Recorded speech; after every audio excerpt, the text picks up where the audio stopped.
Hello everyone, I'm Dr. Eric Mendoza para sa Endocrine Talk.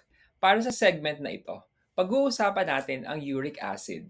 Ang uric acid ay produkto ng metabolism ng purine na bahagi ng mga nucleic acids at DNA sa ating katawan.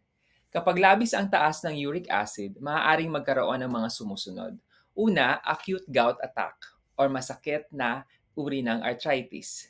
Ikalawa, tophi o mga bukol-bukol na uric acid deposit sa mga joints. At ikatlo, uric acid nephropathy o pagpalya ng bato dahil sa pagkasira nito dulot ng mataas na uric acid. Karaniwan, nasisisi ang mga nuts, beans at lentils o mabubutong pagkain. Ngunit alam ba ninyo na ang mga pagkain ito ay hindi naman talaga umaapaw sa purines na nagiging uric acid? Sa katunayan, nakaklasify lamang ito sa moderate content kung kaya maaari pa ding kainin. Huwag matakot kumain ito kahit 1 cup a day ay healthy at safe pa rin naman. Sa kabilang banda, ang mga animal meat products, lalo na ang mga red meat at internal organs gaya ng atay at kidney na nakasahog pa sa bopis o sisig ay napakataas sa uric acid at dapat iwasan.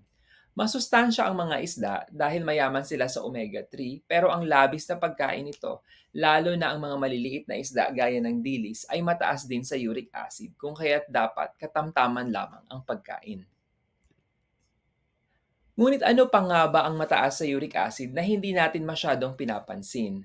Ang mga alcoholic and sugary drinks ay napakataas din ng uric acid dahil sa sugar content nito kabilang ang fructose.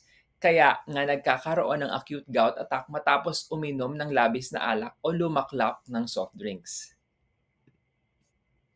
Bilang panghuli, tandaan na may connection ang uric acid at tinatawag na insulin resistance. Ang insulin resistance ay dulot ng labis na katabaan o kawalan ng ehersisyo o tinatawag nating sedentary lifestyle. Ang insulin resistance ay nauuwi sa type 2 diabetes mellitus. Pansinin ninyo na ang mga pasyente na may diabetes ay kadalasan mataas din ng uric acid. Kaya inirerekomenda na mag-ehersisyo, mag-diet, at magpapayat para maging sensitive sa natural nating insulin.